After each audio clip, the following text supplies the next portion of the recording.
Vamos falar do Galo a partir de agora, aqui na turma do Bate-Bola. Cláudio Rezende já está na área para destacar o Atlético, o esquenta para este super clássico, mas queria te ouvir primeiro, Alê, principais desafios do Galo para esse fim de semana de clássico, Alê.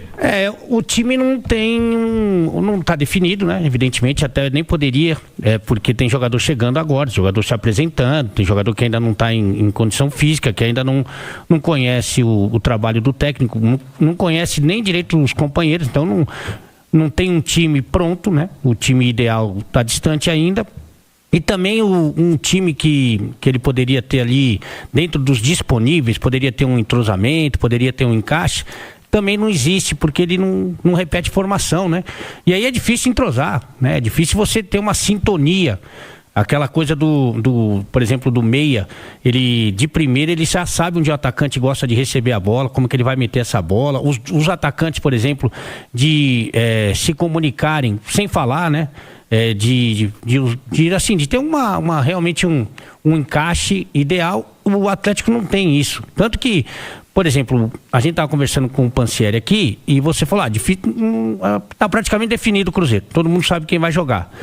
No Atlético é muito difícil você escalar 5 caras que vão jogar domingo. Você não sabe quem é titular, você não sabe quem vai jogar onde, se vai jogar com 3 zagueiros, se esses 3 zagueiros são zagueiros, sabe? Então é muito difícil. E aí você não consegue evoluir no trabalho. Porque você joga com uma formação um dia, essa formação ela vai mais ou menos, aí no outro dia se repete essa formação, já é um crescimento. Mas não, no Atlético é difícil a gente saber. Por exemplo, o Igor Gomes é titular? Me parece que sim, ele jogou 2 jogos seguidos, ele vai jogar domingo? E o Scarpa, que é melhor que o... E o Alexander, que é melhor que o... Sabe, então, você não consegue ter um padrão, né? Então acho que essa é uma dificuldade gigante. Agora, que tem, com as contratações, tem um elenco bem bacana, assim, bem interessante, sem dúvida que sim. São bons jogadores. Agora, você não tem um time, coletivamente você ainda não tem um time. Cláudio Rezende, muitas dúvidas para este fim de semana. O que você espera da preparação atleticana, daquela discussão que estamos tendo desde mais cedo no Goleada? Conversamos bastante sobre time também. O que está se desenhando para o fim de semana de Super Clássico? Boa noite, Cláudio. Boa noite, Cirilo. Boa noite, Ale Oliveira. Boa noite a todos. No Galo, você destacou em manchete, não terá o centroavante. O Matheus Cassierra, que foi anunciado oficialmente hoje, ele não estará presente no jogo, porque o nome dele não aparece no bid, não vai aparecer, a gente tem últimos minutos do bid, o Atlético vai trabalhar para que esse jogador possa estrear o mais rápido possível, mas também agora tem a questão do aprimoramento físico. O Cassierra já fez o primeiro treino dele com os demais colegas, quem está na live do YouTube já está vendo aí foto do Cassierra em campo hoje no treinamento da tarde. Agora, o Sampaoli, tanto que ele está na pré-temporada, Cirilo, que hoje é antivéspera do Clássico e o período integral de treinos. O time treinou pela manhã e agora à tarde. E agora à tarde, inclusive, bolas paradas, principalmente a bola parada defensiva vencendo um tormento, hein, Cirilo? Há certo tempo, inclusive. Já faz um tempo, não é só do Sampaoli, não. Mas com o Sampaoli continua. E o América fez um gol, né, na bola parada contra o Atlético, vem sofrendo muito e a gente sabe que é uma das forças também do adversário, do Cruzeiro, para o clássico do próximo domingo. Então o Galo tem dúvida sim, inclusive dúvida médica do Vitor Hugo, que passou por exames de imagem ontem. Não foi divulgado o resultado do exame. Hoje ele fez trabalhos internos. É dúvida, sinceramente, Cirilo, por ser um jogo ainda, o 5º da temporada. É um clássico? Mas, como o próprio Sampaoli disse, está preparando o time a longo prazo. Não creio que vai arriscar com o jogador de perdê-lo por mais tempo. Mesmo se ele não tenha tido lesão, o Atlético não informou, repito, o resultado do exame. Não acho que faria sentido, né, Ale, expor um cara que está com um probleminha, seja lesão ou seja algum incômodo que ele teve, e de novo em uma pré-temporada, Ale Oliveira. E a males que vem pro bem, né? No jogo contra o América que o Claudião citou... Eu levantei a bola porque eu sabia que você ia falar algo parecido. mas eu acho que... Já sei que você vai falar. Mas eu acho que eu tô errado, porque eu acho que não vai acontecer o que eu tô pensando, mas... ele saiu do jogo, né? O Vitor Hugo saiu do jogo e o time desmanchou aquele sistema com 3 zagueiros, né? E aí povoou o meio-campo e voltou a dominar o jogo no segundo tempo, que era do América até então, no segundo período. Então, com bons meio-campistas, e agora o Atlético tem muita gente boa para jogar no meio-campo. Tá bem equilibrada essa disputa, mas tem muita gente que é opção. Então você tem bastante gente boa no meio-campo e você tem opções que não são tão boas na zaga e você insiste em jogar com 3 zagueiros. Se o Vitor Hugo realmente não puder jogar, e parece que não, tem mais chance, embora seja pequena, dele jogar com 2 zagueiros. 2 zagueiros, 2 bons laterais. Ele vai povoar o meio-campo, que é um setor muito forte, inclusive, do Cruzeiro. Pode reforçar até a marcação, ele pode jogar com 3 jogadores de marcação, por que não? Pode jogar com o Alan Franco, com o Maicon, com o Alexander, que ele não põe nunca, sabe? Você pode jogar com 3 jogadores de marcação nessa meiuca e mais um Scarpa para criar e 2 atacantes. Você pode fazer isso. Eu até gostaria que ele fizesse, principalmente porque ele não deve ter o Vitor Hugo. Mas sabe o que eu acho que ele vai fazer? Vai improvisar alguém para ser o Vitor Hugo, um Natanael, sabe? No clássico na Copa do Brasil ele botou o Fausto Vera de terceiro zagueiro. Juro por Deus, não tô brincando. Eu tava lá. Foi o primeiro jogo a estreia, dele, né? Então assim, poderia ser uma solução interessante, uma zaga com 2 zagueiros e 2 laterais e um meio-campo mais reforçado? Poderia. Ele vai fazer? Acredito que não.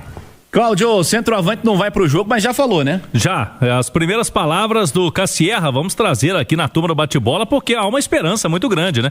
O homem-gol, camisa 9 do Atlético, chegou, ele explicou o porquê de ter escolhido o Galo.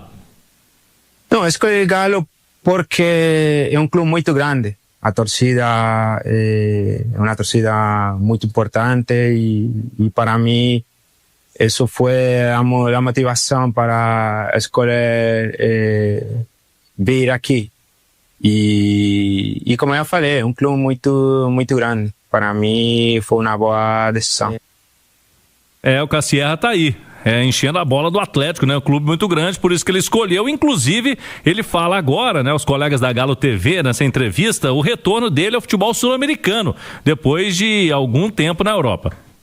Quando eu fui para a Holanda, ainda estava muito jovem. Agora eu tenho muita mais experiência, joguei em diferentes países. E para mim, o mais importante é poder ter uma boa adaptação aqui à Liga Brasileira. Obviamente, é muito diferente a Holanda, a Colômbia, Portugal, Rússia. Mas lo más importante para mí es ficar pronto lo más rápido posible, poder tener una buena adaptación con toda la gente del club y nada, comenzar a treinar. O colombiano comentou também o carinho que tem recebido da torcida do Galo nas redes sociais.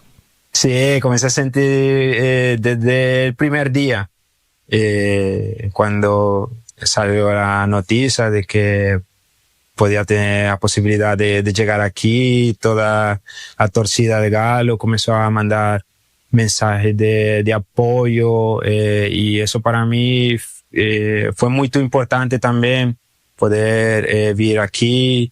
Eu venho aqui com muita vontade, muitas ganas de fazer coisas boas. E por fim ele dá o recado dele, Cassierra, novo atacante para a massa. Não, o mensagem para a torcida de Galo é que eu estou aqui, eu venho com muita ilusão, com muita vontade de fazer coisas boas. Eu sei que eu cheguei aqui em um clube muito grande e eu sei que aqui nesse clube o mais importante é vencer jogos, conquistar títulos e isso para mim é algo especial. Eu vou dar 100% sempre por essa camisola que vai ser minha nova casa. Tá aí então, Cassierra, a expectativa grande pra cima dele, né? Um jogador que chega 4 temporadas, contrato assinado. Cirilo agora depende do bid, que deve acontecer na semana que vem, e também a questão física. O próprio Sampaoli disse que tinha que conversar, tinha que ver a questão física do Cassierra para dar uma previsão de quando ele pode estrear. O Sampaoli já havia deixado claro na entrevista que pro fim de semana não seria, né? Não seria. Não sabia nem que tinha chegado, né? Não sabia que tinha chegado também. Você tem uma boa expectativa com esse atacante, Ale? Eu tenho uma boa expectativa, acho que é uma posição que o Atlético estava precisando, né? De um centroavante. Agora, eu já vi velório mais animado do que o Sampaoli recebendo a notícia de que chegou, que nem chegou, né, o Cassier, também com dificuldade de entender a posição do jogador, né, falando que ele era um segundo ponta e tal. Assim, não me parece um pedido do treinador, né? Aí que eu ia falar, assim, das contratações anteriores, na entrevista anterior, o Sampaoli havia dito que todas as contratações haviam passado por ele.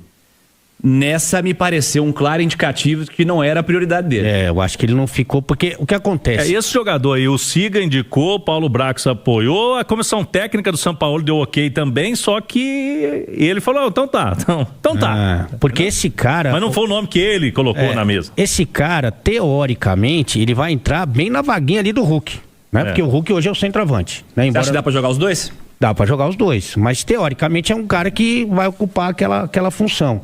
E aí, se o cara não for bom demais, não for um cara da confiança do treinador, pode ser que fique ruim pra ele, treinador. Então, por isso que eu acho que também tá meio ressabiado, sabe? Mas eu acho que ele pode ajudar, sim, uma posição carente.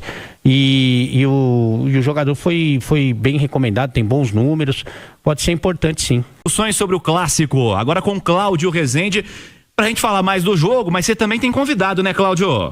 Temos sim. O Pansieri falou há pouco, trouxe o Bruno Spindel, que é o diretor do Cruzeiro. O CEO do Atlético esteve também nessa reunião, Federação Mineira de Futebol, divisão de torcida, né? Volta a ter torcida visitante no clássico. E o CEO do Atlético, o Pedro Daniel, fala sobre a estrutura e o Atlético garantindo que vai receber muito bem os cruzeirenses no domingo. Na verdade, ele é mais simbólico, né? Em termos operacionais, nós temos hoje uma estrutura, assim, fantástica, tá? Todos os painéis de controle, as catracas, as câmeras, a gente tem hoje uma estrutura já muito robusta. Obviamente que é simbólico, né? Ainda mais agora, retornando a torcida do Cruzeiro na Arena, ela é simbólica. Então, até por isso que a gente mudou alguns procedimentos. Então, vamos fazer junto a vistoria, tragam seus funcionários para receber, né, a sua torcida, enfim, algumas coisas mais simbólicas, tá? Mas de maneira operacional, a gente está bem tranquilo de que a gente tem todas as ferramentas, todos os instrumentos para entregar um grande evento ali. E a gente pode ter esse jogo com 10% de torcida visitante, a volta também com 10%, como um primeiro passo para as torcidas divididas 50-50? Essa é uma boa pergunta, até foi uma conversa que a gente teve. Eu liguei para o Pedrinho, até falei com o Bruno depois, que a gente receberia da maneira mais segura possível, mais segura e confortável.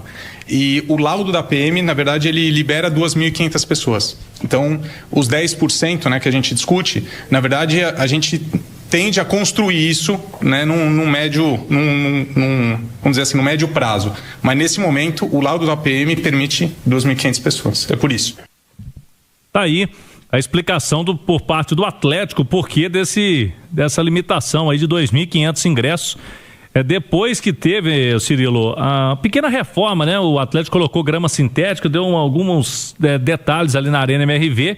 Desde então, o público foi reduzido para 2.500 para a torcida visitante. Esse é o maior espaço para a torcida visitante hoje liberado pela Polícia Militar. Nessa história dos 10%, a gente sempre fala... O normal hoje no futebol brasileiro não é mais o 10%, é a reciprocidade, né? Exatamente. Você, no seu jogo de mandante, me deu 2.000 ingressos, no meu jogo de mandante eu vou te dar 2.000 ingressos. É o que normalmente acontece no futebol brasileiro. O Atlético há uma limitação por conta de laudo, que foi explicado aí, mas o que acontece ao redor do país no futebol brasileiro é essa história da reciprocidade, né, Cláudio? Exatamente. Como no Brasileirão, por exemplo, tem turno e retorno, né? Quando o Galo vai jogar aqui, quando vai jogar lá contra o Corinthians, por exemplo, ou contra o Flamengo... se olha isso, o time que reduz, né, que tem menos para a torcida visitante, o outro que tem um espaço maior também diminui essa questão aí para ficar igualitário essa situação. Então, pelo que eu entendi, né, nessa conversa dos diretores do Atlético e do Cruzeiro, quando o Galo for jogar no Mineirão, serão 2.500 torcedores do Galo lá também. Cláudio, arrisca o time aí, quero ver. Vamos lá, o Sampaoli para domingo. Tem a dúvida do Vitor Hugo, né? O zagueiro, mas a gente colocou aí um provável time, quem tá no YouTube da Itatiaia, um provável Atlético. Everson no gol, Juan Alonso. Aí o outro jogador por ali, pode ser o Vitor Hugo? Se o Vitor Hugo estiver bem, vai. E aí eu não tenho muita dúvida não, vai ele ou o Natanael pode pintar, já fez Sistema ali com 3 defensores. Aliás, dos 4 jogos no ano, Natanael jogou 3, né? Jogou os 3. Jogou os 3 iniciais e só ficou fora contra o América. Alan Franco e Igor Gomes seriam ali os volantes. O Renan Lodge, pra mim, é titular, não tem dúvida não. Na esquerda é o Renan Lodge. Na direita eu coloco a dúvida. Vai o Preciado? Vai o Scarpa? Ou vai o Vitor, né, que estreou no meio de semana e foi bem no jogo. Tem Bernardo, Dudu e Hulk. Um trio de ataque. Eu não descartaria, eu falei há pouco, né, o Reinier nesse ataque do Galo aí. Não sei se pro lugar do Bernard, vencendo onde ele vem jogando. O São Paulo tá elogiando demais o Bernard, né? Ou se na própria função do Hulk, né? Já que ele não vem colocando o Hulk sempre como titular. Muito bem. Marques, como é que você encara essa possibilidade de time e o que você faria para o fim de semana com essa informação trazida pelo Cláudio desde as primeiras horas de hoje? Vitor Hugo, zagueiro, dúvida. Pois é. Eu acho que é jogo para os melhores, né? Hoje, os meus melhores, de repente, não são os melhores para o treinador, né? Dentro dos meus melhores, o Alexander tinha que estar aí. O Alexander que ainda nem estreou na temporada, né? Dentro dos meus melhores tem que estar o Hulk, tem que estar o Scarpa, entendeu? Jogadores que podem decidir jogo. Tem que estar Dudu, né? Tem algumas dúvidas ali que são recorrentes dentro do time do São Paulo. É sempre uma incógnita nessa hora a gente entender e cravar quem vai jogar, mas é jogo para os melhores, entendeu, Cirilo? Eu acho que até as mexidas que ele fez nos últimos jogos, né, dando controle de carga, segurando um ou outro atleta, é para ter o que ele tem de melhor nesta hora, nessa partida que é a mais importante dessa pré-temporada. E é pré-temporada, hein? O Atlético estreia de fato no ano 26, início do Campeonato Brasileiro, quarta-feira contra o Palmeiras, aí de fato o bicho pega. Mas esse é sem dúvida um teste de luxo pro Atlético, né? Em plena pré-temporada. E a gente espera que os melhores dêem uma resposta positiva nessa hora, né? Os melhores consigam ter um jogo ofensivo mais convincente, com mais movimentos, né? Achei que o time do São Paulo nas primeiras 4 rodadas foi muito mecânico, a gente viu muito do que a gente observou no ano passado e nas primeiras partidas dessa temporada, né? Um time com 3 zagueiros, e quando tem 3 zagueiros de ofício lá, fica difícil a saída de bola lá atrás, né? São os homens que jogam espetados lá nas pontas, né? Dentro de um jogo posicional, fica muito mecânico, a equipe fica facilmente marcada pelo adversário, encontrou muitas dificuldades contra as equipes do interior. E agora é contra o Cruzeiro. Mas também, a gente não cansa de falar, o jogo que pode dar uma mudada, dar uma guinada nesse início de temporada. Um jogo bom contra o Cruzeiro é uma resposta para um início importante de Campeonato Brasileiro na quarta-feira. Ô Ale, você já falou o que seria o ideal para você para esse fim de semana do lado atleticano, mas por onde passariam as estratégias para um jogo vitorioso do Galo contra o Cruzeiro?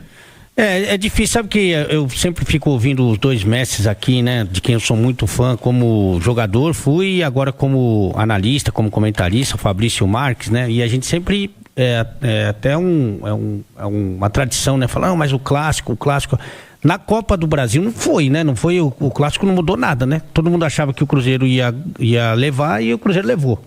Talvez, excetuando o primeiro tempo do primeiro jogo da Copa do Brasil, em que houve um equilíbrio ainda com o Cuca, no mais não teve jogo, né? Foi 4-0 no agregado e eu vou te falar com naturalidade, né? E assim, é muito difícil entender que pode arrumar aí o São Paulo. Eu acho que a maioria dos treinadores do futebol do mundo iriam pelo caminho que o Marques citou, né? Os 3 zagueiros não têm dado certo, mas faz tempo já. Aquela final da Sul-Americana contra o fraquíssimo Lanús, ele jogou com os 3. Os caras só tinham um centroavante ruim ainda. Um centroavante ruim. E a saída de bola é muito complicada, porque não é porque são 3 zagueiros. Porque 2 dos 3 zagueiros não tem essa característica de sair jogando. Para piorar, na bola aérea, no escanteio do adversário, bola aérea defensiva, eles também não estão conseguindo resolver a situação, porque o América não só fez o gol, mas prevaleceu em todos os escanteios, né? E mais, nesse elenco de 2026, você tem bons jogadores no meio campo. Então você vai colocar um zagueiro que não é tão bom, né? Para tentar ser sutil, e vai tirar alguém bom do meio campo. Sendo que o futebol é até uma surpresa para alguns o que eu vou falar. O futebol, ele existia antes dessa saída com 3 homens. Ele existia já. Muita gente acha que não existia, mas existia. Então você pode não fazer essa saída com 3. Você pode fazer essa saída com 3, com 2 zagueiros e o Everson, que é o melhor com o pé você pode pegar o Everson e os zagueiros com o pé, o Everson é melhor. Tem aquela bola longa, eficiente e tal. Pode fazer com o Everson, você pode fazer com um volante, né? Você pode fazer. Você não precisa colocar um Natanael, um Vitor Hugo para fazer isso, não precisa. E hoje ele tem bons meio-campistas. Eu ia fazer um meio-campo mais povoado com o Alexander, com o Maicon, com o Alan Franco, dava um pouquinho mais de liberdade pro Scarpa passear no campo ofensivo. E aí iria com o Hulk também com menos obrigação defensiva. Mas você acha que ele vai fazer isso? Tenho certeza que não. Aliás, o Claudião, é mais fácil ele acertar os números da Loto do que acertar essa escalação. É verdade. O Ale é fã do Guardiola, povoar o meio de campo. O Fabrício, faz diferença pro atleta esse negócio de um tem uma base muito clara, todo mundo sabe pelo menos 8, 9 dos 11, e o outro com essas tantas mudanças. Pro atleta isso faz diferença? Faz diferença. Faz diferença. Eu acho que é entrosamento, né? O jeito de jogar da equipe faz toda a diferença. O negócio de ficar mudando, não encontrou uma equipe ainda. Deixa todo mundo motivado, todo mundo pode ser titular, aquela coisa toda, mas não pega um padrão, né? E eu particularmente, eu não sou fã de 3 zagueiros, nunca fui. Depois do goleiro, o menos tecnicamente ali é o zagueiro, irmão. Quanto menos você tem no time, melhor. Eu penso isso assim, você tem 3 zagueiros. Vai ter 3 ainda? No elenco de zagueiros do Atlético, quanto menos zagueiro jogar, melhor, né? Não, nesse caso do Everson, há controvérsia. Porque o Everson é melhor. É melhor que é isso. Não, a gente falava do goleada, né, Cirilo? Difícil, né? Os zagueiros do Atlético hoje serem titulares em outros times da Série A. Os zagueiros atuais. Difícil, é muito difícil, assim. Tem chamado muita atenção negativamente, inclusive.